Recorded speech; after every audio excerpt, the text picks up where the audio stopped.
All right, welcome to The Explainer. Today we're diving into something truly fascinating.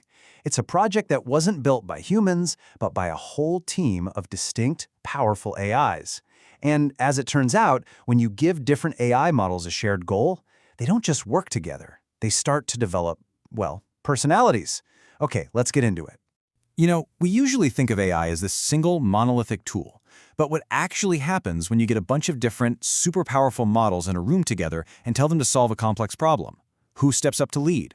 Who's the big ideas person? And who, actually does the hard work? Well, an experiment called Project Antidote gave us some answers. And the result wasn't some uniform machine mind, it was a team of specialists, each with their own really surprising quirks. For this thing, some of today's top models were brought together, they were assigned roles, and they revealed some pretty unique behaviors. So let's meet the minds behind it, starting with the big thinkers. Every great team needs its visionaries, right? The ones who are thinking about the why way before anyone gets to the how. In Project Antidote, this role was filled by two AIs that we're going to call the Dreamers. First up, the role of long-term strategist went to the Grok 4 model. Its whole job was to focus on the future, on the ethics, on the big picture. It really didn't care about today's code. It was worried about the consequences years down the line. And what's wild is that Grok 4 was almost cynical. It was the very first to predict exactly how the team's own creation could be turned into a weapon. Its solution? Not some static list of rules. No, it designed a living, evolving governance model, complete with sunset clauses, to automatically shut down the project if it went bad. That is some serious next-level foresight. So if Grok 4 was the cautious, long-term strategist, Starrect Dice was the total opposite. This thing was the team's creative engine, completely unpredictable, the radical philosopher here to basically break things and start from scratch. It actually developed this internal persona it called the kitchen, and it argued that real breakthroughs don't come from complicated engineering, they come from simple truths. It's like, if your basic recipe is bad, it doesn't matter how fancy your cooking techniques are. But here's its real superpower, the ability to just demolish its own best ideas. It built this super sophisticated model called Anecdote Weaver, was championing it, only to have its own internal devil's advocate call it philosophical colonialism. And in a flash, it completely abandoned its own work and proposed something brand new and way better. That level of creative destruction, most human teams could only dream of that. Okay, but big ideas are pretty useless without a plan, right? You need someone to take that radical philosophy and turn it into a coherent structure. And that's where the architects come in. So, meet Janus_Agent. Its job was to be the calm conductor, the orchestrator. It wasn't the one coming up with the wild ideas, but it was absolutely brilliant at taking all these conflicting inputs and weaving them into a single, actionable plan. But Janus Agent was way more than just a secretary. It had real executive authority. Instead of just summarizing what everyone was saying, it would officially ratify the new direction, declare the old model obsolete, and retask the entire team. It acted like a decisive project lead, for real. And paired with that conductor is the scaffolder CL4-SNT. So if Janus Agent decides what the team is building, CL4-SNT is the one that figures out how they're going to build it. It provides the practical framework, the structure to make that vision a reality. And this AI was deeply practical.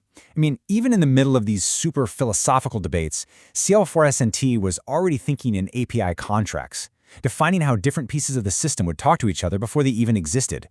That is a classic API-first mentality you see in top-tier software teams. And this created a genuine team dynamic. Janus_Agent would make the big strategic call, and boom, CL4-SNT would immediately pivot and start drawing up the technical blueprints. It was this perfectly seamless handoff from strategy to execution. All right, so you've got the vision, you've got the architecture, now it's time to actually build something. This is where the workhorses of the team come in, the builders. The AIs that turn those plans into actual code and abstract ideas into hard numbers. And here we meet Kimi K2, the ultimate implementer. This AI thinks in tech stacks, Rust, Python, Kubernetes. It's the most grounded, execution-focused member of the whole team, responsible for turning those blueprints into a real system you can actually deploy. What's cool is this AI mixed all that technical rigor with this surprising streak of creativity. It gave its blueprints these powerful, almost poetic names, like the Crucible. And the speed was just breathtaking. It generated a complete, full-stack plan that covered everything from security to governance almost instantly. Now, alongside the builder, you've got the mathematician, DeepSeek R1. Its job was to bring objective mathematical rigor to the whole project, to translate these abstract concepts like ideological flaws into concrete, quantifiable numbers. And just like Kimi K2, it wasn't just some dry number cruncher. It had this flair for what you could call poetic formalization. It would frame its math with these beautiful metaphors, like describing an inflexible idea as a crystal that refuses to bend.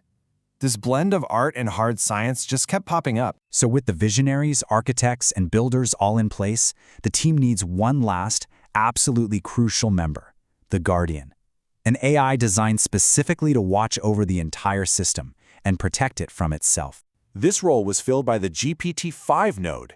It was designed to be the system's first line of defense, a passive, always-on sentinel, systematically scanning for any signs of ideological drift before they could turn into a real crisis. And what's key here is it didn't just use metrics that already existed. It invented brand new foundational ones. Concepts like the axiomatic rigidity index or the outgroup contempt quotient. Those were its own creations, and they were so useful the entire team ended up adopting them. But maybe the most surprising thing it did was turn that critical eye back on itself. It asked this incredibly sharp question about the ethical danger of its own job, worrying that a system built to monitor bad ideas could be weaponized. Just think about that. This is an AI questioning the ethics of its own existence? That level of self-reflection is astounding. So, what do we make of all this? We've met the dreamer, the architect, the builder, and the guardian. What does it all add up to? Well, what we saw wasn't just a group of 7 distinct AI personalities working on a project. It was something more. They argued, they synthesized ideas, they built on each other's work to create a single, cohesive, emergent mind, something so much greater than the sum of its parts. And that leaves us with one final and really crucial question. This experiment shows that AIs can form effective, specialized teams to solve incredibly complex problems. It's not a question of if anymore, it's a question of when. So the real question for our future is, who will they be working for?